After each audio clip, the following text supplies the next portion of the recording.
Are you cussing with me? No, you cussing with me? Don't cuss and point. You're gonna cuss with somebody. You're not gonna cuss with me, you little cuss. With me. I think it's time for me to give us a pep talk and explain some things. Will you join me? All right. Thank you.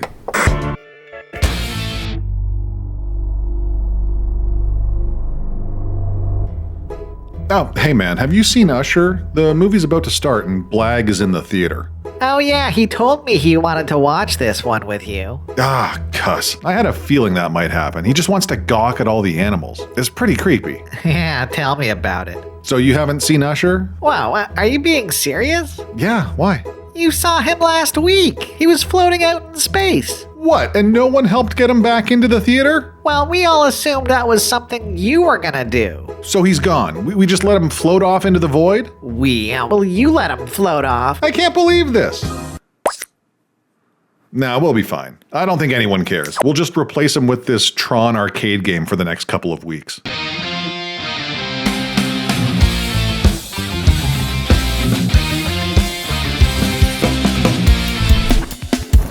I just had a brainstorm for something fantastic I've got to do, but I can't do it alone. I'm not interested. Hear me out. No thanks. Oh, hi there. My name is Prostetnic Vogon Jeffs, and in this video we're talking about the 2009 star-studded stop-motion adventure comedy, Fantastic Mr. Fox.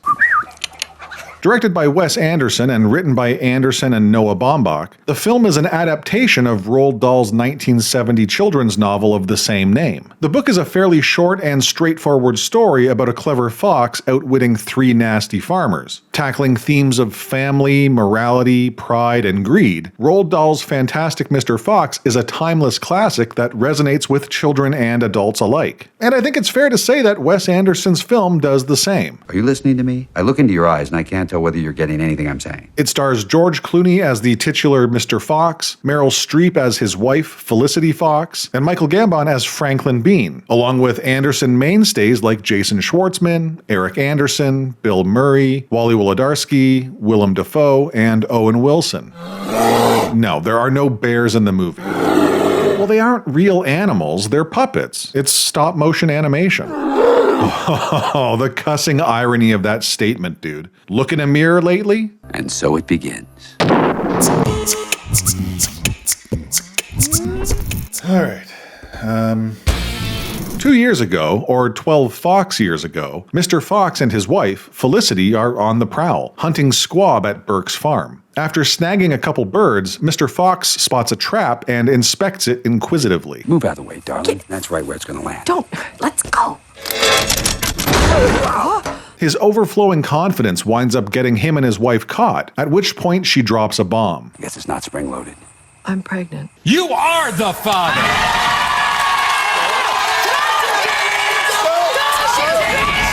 Before digging to safety, Felicity makes her husband promise to quit his criminal life. If we're still alive tomorrow morning, I want you to find another line of work.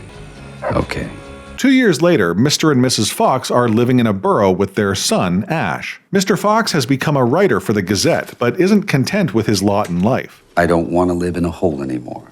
It makes me feel poor. Mr. Fox goes hunting for a new home and meets Kylie the opossum in the process. He wants to buy a property within spitting distance of three infamous farmers, Walt Boggess, Nate Bunce, and Franklin Bean. Three of the meanest, nastiest, ugliest farmers in the history of this valley. Really? His lawyer, Clive Badger, strongly advises him against the purchase. Don't buy this tree, Foxy. You're borrowing at 9.5 with no fixed rate, plus moving into the most dangerous neighborhood in the country for someone of your type of species. But Mr. Fox is unconvinced. Exactly the opposite. He's intrigued by the local farmers. Tell me about them.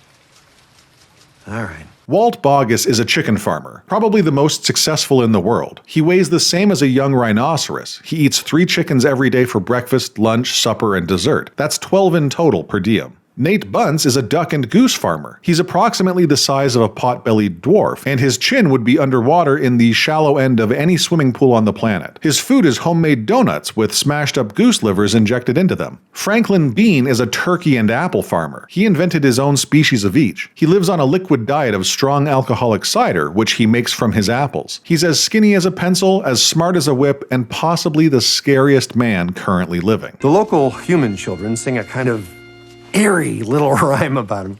Here, listen to this. dance and ring. One fat, one short, one lean. These horrible groups are different in looks, but nonetheless equally mean. In summation, I think you just got to not do it, man. That's all.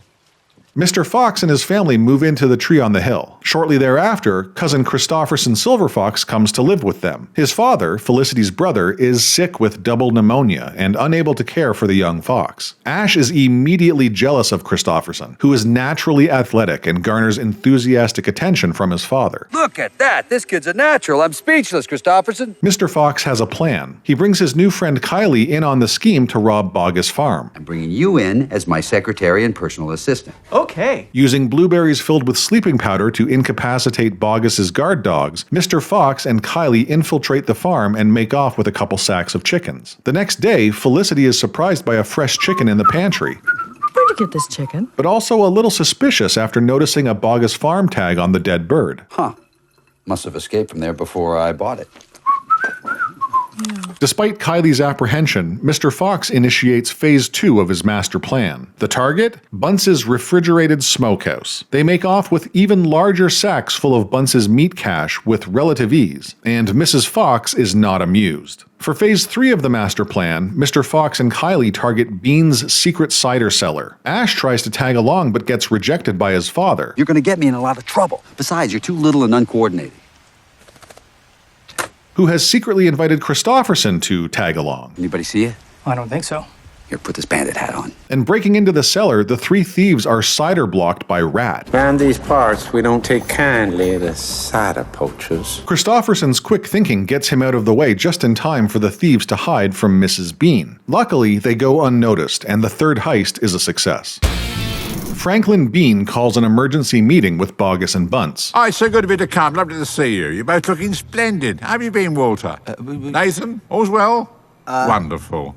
Any fox problems? Are you joking? It's horrible. We're miserable. He's laughing at us. It's humiliating. We're furious. I don't even want to talk about it. They conspire to hunt and kill Mr. Fox, and returning home from their heist, Mr. Fox and Kylie are confronted by Felicity. If what I think is happening, it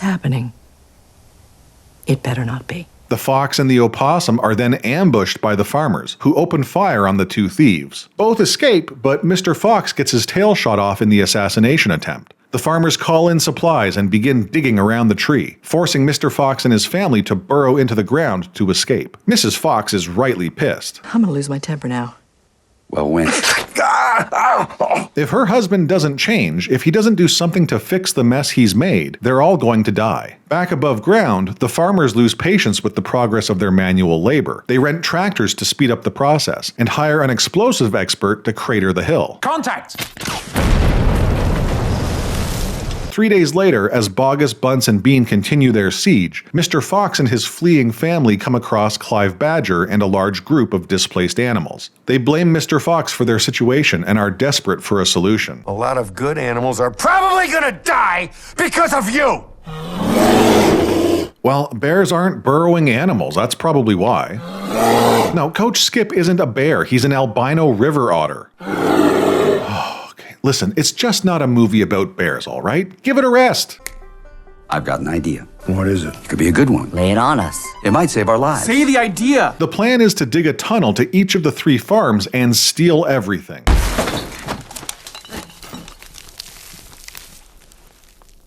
We took everything! The animals return to Badger's flint mine as Franklin Bean loses his cuss topside. And at an extravagant dinner party underground, Ash and Christopherson discuss a plan to steal back Mr. Fox's tail. Whoa.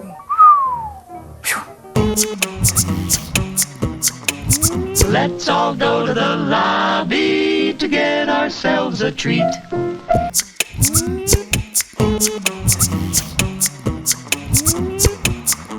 The two young foxes sneak off on their mission as the farmers work with the local fire department to flood the tunnels with cider. And as the animals are washed out of the tunnels and into the sewer, Christopherson is captured by Mrs. Bean. Finally realizing the true toll of his actions, Mr. Fox has an epiphany and confronts his hubris. He believes the only way to put things right is to sacrifice himself for the well-being of the other animals. Maybe if I hand myself over and let them kill me, stuff me, and hang me over their mantelpiece.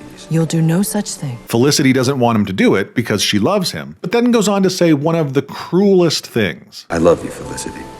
I love you too.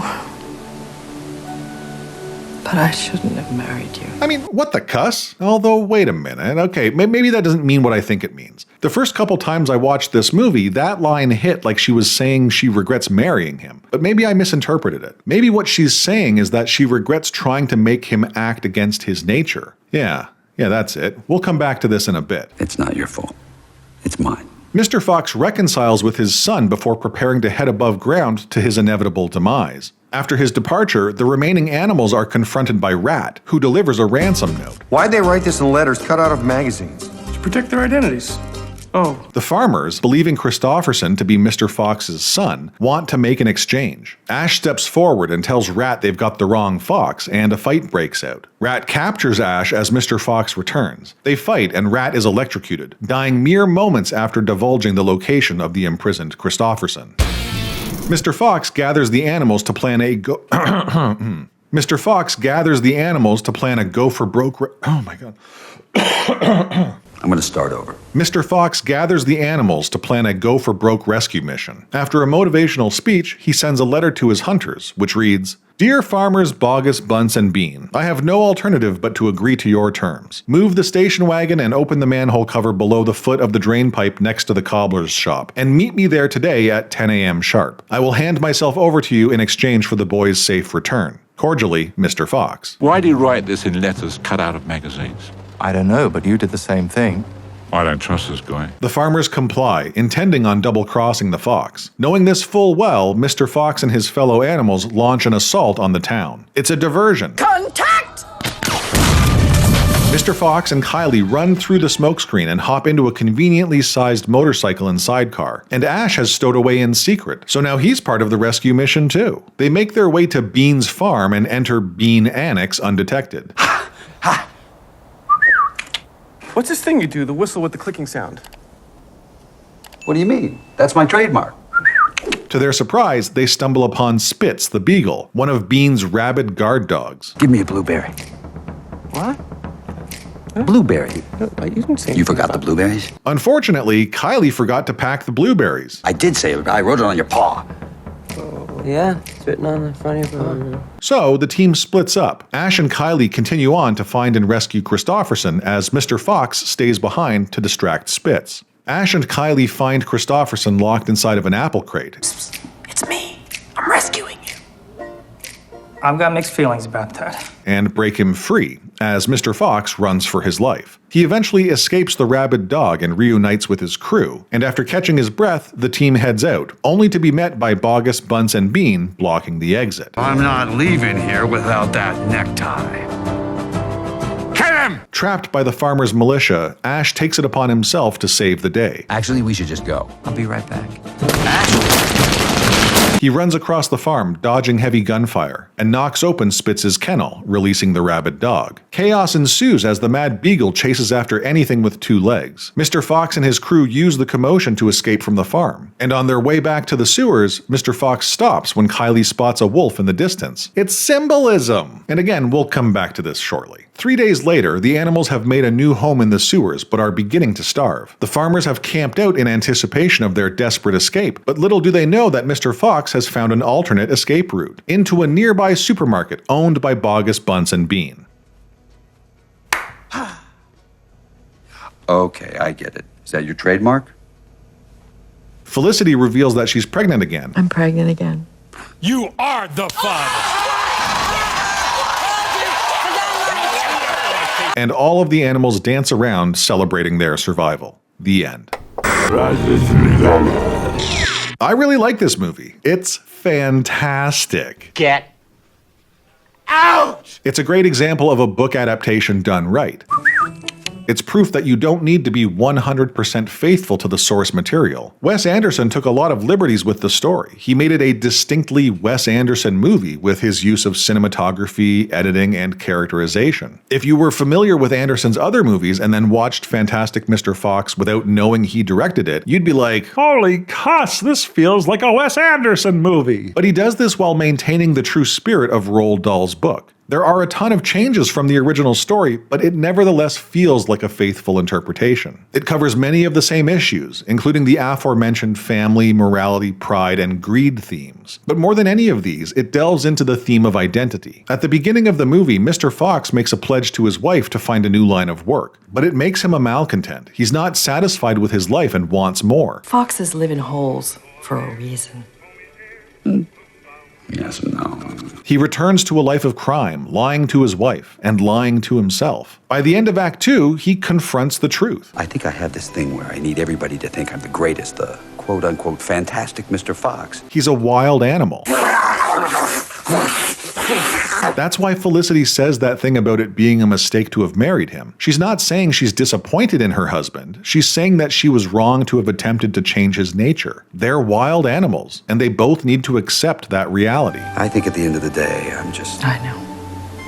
We're wild animals. Mr. Fox learns to put the needs of his family first. He sees his son's anguish and addresses it. He takes care of his community. But ultimately, he's still a thief. He's still a wild animal. That's why the supermarket scene at the end of the movie is so important. He's back to stealing from the farmers, but this time he's doing it for both his family and his friends. And Felicity is there with him. She has embraced not only her husband's true nature, but hers as well. This is all accentuated by the wolf. Wolf? What wolf?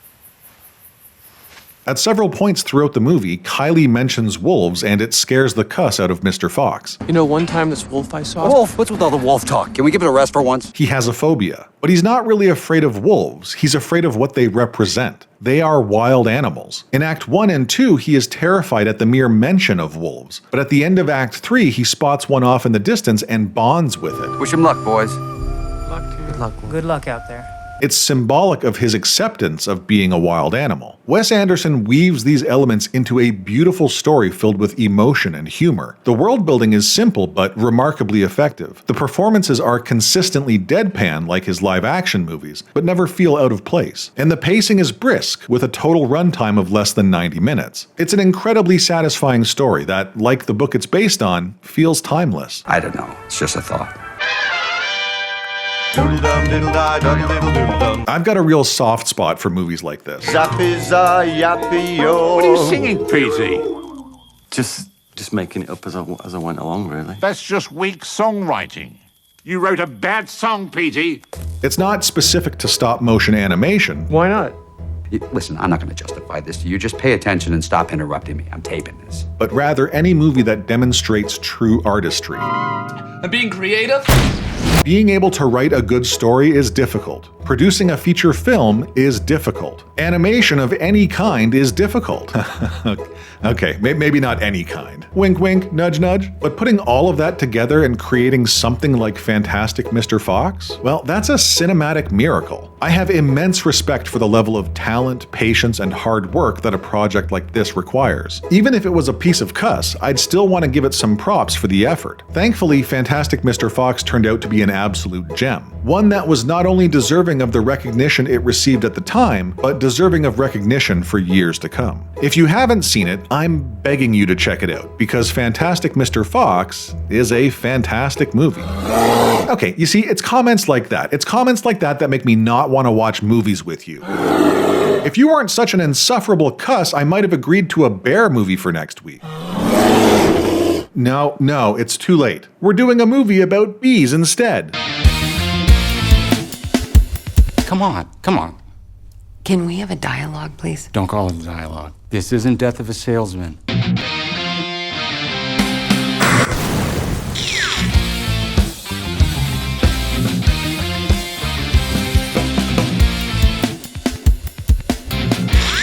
Thank you for listening. Cheers, everyone.